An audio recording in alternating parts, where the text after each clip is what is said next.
Grade 9s, I'm going to be checking your 9.4 homework and the homework that's going to be given today, tomorrow when I return. So make sure you have all of these done, plus today's work for tomorrow's check. Before we move on, I know a whole bunch of you are going to have questions on 8, 9, 11, 12, and 13, so we're going to go over those now. For number 8, you have a chord that is 6 centimeters from the center of the circle, and you have a radius of 10 centimeters. So start to draw that. You need a circle, you need to draw your chord. Then label the line from the chord to the center and add the measurement 6 centimeters. Next, add the radius from the center to the circumference and label it 10. Now that you have those two pieces in there, you can see that we are looking for side B with our Pythagorean theorem. 10 squared minus 6 squared equals B squared. 10 is our C, 6 is our A. 10 squared is 100, 6 squared is 36.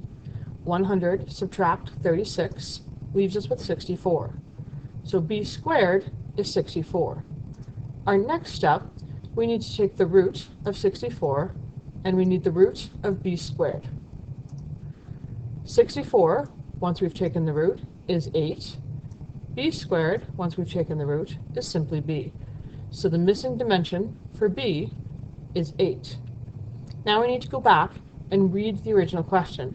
How long is the chord? If we know that this dimension here is 8, then this side also is 8 because it is bisected. Both sides added together give us a sum of 16. Our next question, again, we have a circle with a chord that is 16 centimeters long, and it is 5.2 centimeters from the center of the circle. Let's start by putting our chord on. We know the full chord is 16 centimeters. We're going to split that into 2/8 because we know that when we draw this line from the center of the circle to the chord, it's going to split this line exactly in half. Once we have that line, we're going to label that line. It has a value of 5.2. The question is then asking, what is the radius of the circle? So let's draw the radius in. We can see that we have our A and we have our B, and this time we're looking for C. We're looking for the hypotenuse.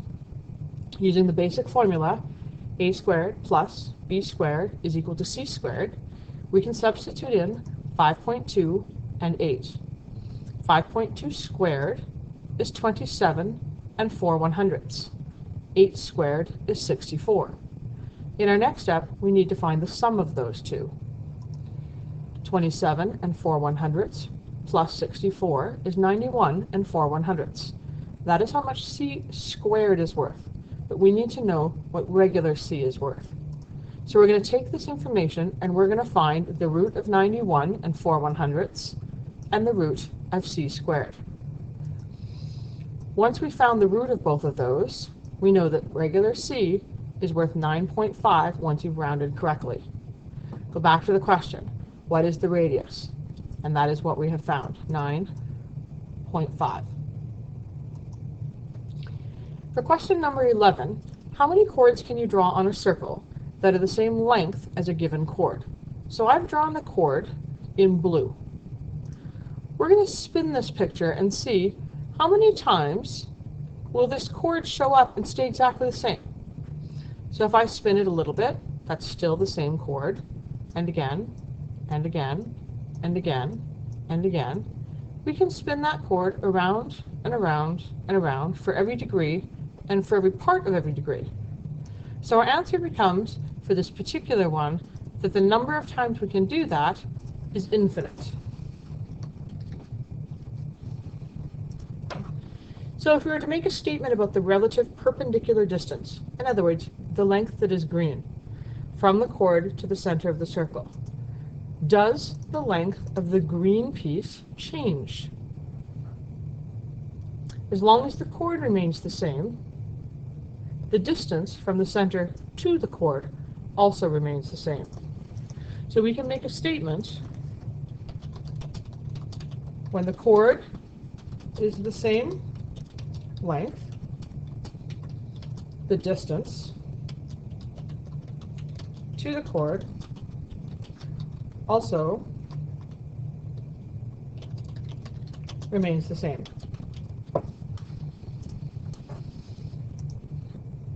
Question number 12. A circular tunnel, 20 meters in diameter, is blasted through a mountain. A 16-meter wide road is constructed along the bottom of the tunnel as shown here. What will the maximum height of the tunnel to the nearest meter be? So instead of writing down 16, I've split the 16 into two sets of 8, because I know we're going to use the Pythagorean Theorem. I know that the diameter is 20, leaving me with a radius of half. So let's label the radius 10. Now we have a short side and a long side, or our hypotenuse. We're going to solve for A. Using our formula, c squared minus b squared is a squared, and begin to substitute and solve. 10 squared is equal to 100. 8 squared is equal to 64. The difference of 100 subtract 64 is 36, and 36 is our a squared. From that, we need to take the root of that problem. The root of 36 and the root of a squared. That's going to leave us with a squared all by itself and the root of 36 being 6. That will allow us to label our pink length here 6. So now we have our 6, our 8, and our 10. Back to the problem. What will be the maximum height of the tunnel? So we're not looking for 6 as a final answer. We're looking for this entire length where the two arrows are. If we know that the radius is 10, sloping downwards, then from the center up to the top, the radius remains a measurement of 10. We can use this 10, as well as the 6 that we solved with Pythagorean, and find the total sum that I have shown in green here to find the total height of the tunnel. 10 plus 6 will leave us with 16. On our last problem, we're looking at a circular picnic table that has a diameter of 2.5 meters. So from corner over here. It has a rectangular base underneath supporting it. We're going to calculate the length and the width of the rectangular base to the nearest hundredth of a meter. To begin, let's draw just the rectangular base.